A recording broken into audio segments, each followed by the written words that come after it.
বন্ধুগণ, আপনাদের সবাইকে স্বাগত। এবার ধর্মীয় ব্রতমালায় নতুন পর্বে থাকছে অশ্বত্থ পাতার ব্রত।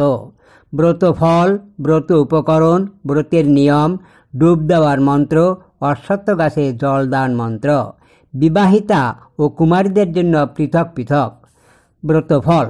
অশ্বত্থ পাতার ব্রত পালন করলে রমণীগণ পুত্রবতী ও স্বামীর আদরণী হয়ে থাকে, ধন জন বৃদ্ধি পায় এবং সুখে ও শান্তিতে জীবন কাটাতে পারে। ব্রত উপকরণ: উদযাপনের সময় 5টি সোনার অথবা যে কোনো ধাতুর অশ্বত্থ পাতা, 5টি ভুজি, জলসহ 5টি কলসি, 5 প্রকারের ফল দান করবে এবং 5 জন ব্রাহ্মণকে উত্তম রূপে ভোজন করায় দক্ষিণা দিবে। ব্রত নিয়ম: চৈত্র সংক্রান্তি থেকে বৈশাখ সংক্রান্তি পর্যন্ত প্রতিদিন সকালে 5টি 5 রকমের অশ্বত্থ পাতা, যেমন 1টি কাঁচা, 1টি শুকনা, 1টি পাকা, 1টি ঝরা পাতা আর 1টি কচি পাতা মাথায় নিয়ে হাত চাপা দিয়ে 3 বার মন্ত্র পড়ে পুকুর বা নদীতে ডুব দিয়ে হাত ছেড়ে দেবে। পাতা ভেসে যাবে। তারপর জল থেকে উঠে মন্ত্র পড়ে অশ্বত্থ গাছের গোড়ায় 1 ঘটি জল ঢেলে দেবে। ব্রত কথা: লতা আর তরুকে খুব ভালোবাসা। একই গ্রামের মেয়ে ওরা। লতা পূজা ব্রত নিয়ে থাকতো, তাই তরু ঠাট্টা করত। লতা ঘরে বসে রামায়ণ মহাভারত পড়ে শোনাতো। ঠাকুরমা, দিদিমা ও আরও পাড়ার 5 জন মেয়ে আসতো তার পড়া শুনতে। তরু হলো আধুনিকা মেয়ে, লেখাপড়া করে শহরে। বাবা নেই, মা আছে, বড় ভাই অমূল্য শহরে চাকরি করে। তরু গ্রামে এলে লতার বাড়ি যায়।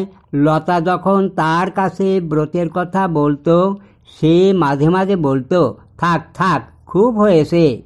পুজোর ছুটিতে তরু বাড়ি এসেছে, কিন্তু আজ 2 সপ্তাহ হলো লতার সঙ্গে দেখা করেনি। কি ব্যাপার? তরুর কোনো অসুখ বিসুখ করল না তো? ওদের সংসারের ভিতর নানা অশান্তি দেখা দিয়েছিল। ওর মা খুব চাপা মেয়ে, বাইরে তার এতটুকু প্রকাশ পেত না। লতা ওদের ঘরে গেল, গিয়ে দেখল যে তরু বিছানায় বসে জানালা দিয়ে আকাশের দিকে এক দৃষ্টিতে চেয়ে আছে। লতা তার কাঁধে হাত রেখে জিজ্ঞাসা করল, কি এত ভাবছিস বলতো? তরু চমকে উঠে বলল, তুই আমাদের অবস্থা কি জানিস বল? দাদার চাকরি গেছে, দারিদ্র রাক্ষসী তার সাথে সাথে এসেছে। এ থেকে বাঁচবার কোনো উপায় নেই।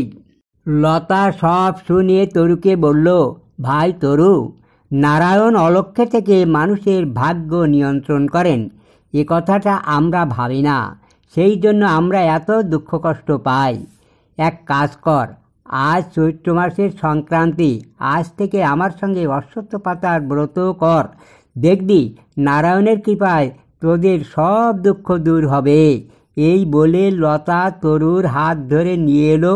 তারপর সব জোগাড় করে নদীতে নাইতে গেল। নদীতে নেমে দুজনে অশ্বত্থ পাতার ব্রত আরম্ভ করলো। অশ্বত্থ পাতা ব্রতের মন্ত্রটি 3 বার পড়ে পরে ডুব দিতে হবে। মন্ত্র: অষ্ট অষ্ট নারায়ণ, তুমি অষ্ট ব্রাহ্মণ, আমি তোমার ব্রত করি, সুখ সম্পদ দাও হে হরি। চাকুন্দে সুন্দরী কন্যা শ্যাম পণ্ডিতের ঝি, 7 বেটা যায় 7 ঘোড়াতে, 7 বউ যায় 7 দোলাতে, রত্নাসনে গিন্নি যায়, গজ অশ্বে কর্তা যায়, হর পার্বতী বলেন উপর থেকে, মর্তলোকে অশ্বত্থ পাতার ব্রত করে। অষ্ট অষ্ট নারায়ণের ব্রত বিবাহিতা রমণীদের জন্য। মন্ত্র: কৈলাস হতে হর বলেন উমাকে, এ ব্রত করলে কি হয়? উমা বলেন, বলি শোনো মহাশয়। পাকা পাতাটি মাথায় দিলে পাকা মাথায় সিঁদুর পরে, কাঁচা পাতাটি মাথায় দিলে সোনার মতো শরীর হয়, শুকনো পাতাটি মাথায় দিলে সুখ সম্পত্তি হয়, ঝরা পাতাটি মাথায় দিলে মুক্তার ঝুরি পায়, কচি পাতাটি মাথায় দিলে কমল পুত্র কোলে পায়। কুমারীদের জন্য। মন্ত্র: ইন্দ্রাণী হয়, ধনধান্যে গৃহ পূর্ণ হয়, নারী জন্ম সার্থক হয়, বৈধব্য যন্ত্রণা দূর হয়। তরু যে ভক্তি বিশ্বাস নিয়ে প্রথম ব্রত আরম্ভ করেছিল, সেই বছরে সে তার আশ্চর্য ফল পেল। তাদের সংসারে আগে যে অশান্তি ছিল তা আবার ধীরে ধীরে শান্তি ফিরে আসতে লাগলো। তারপর ঘটা করে ব্রত উদযাপন করা হলো, আর দুই পরিবারে বেশ মিলমিশ হয়ে গেল, সুখ শান্তিতে ঘর সংসার করতে লাগলো।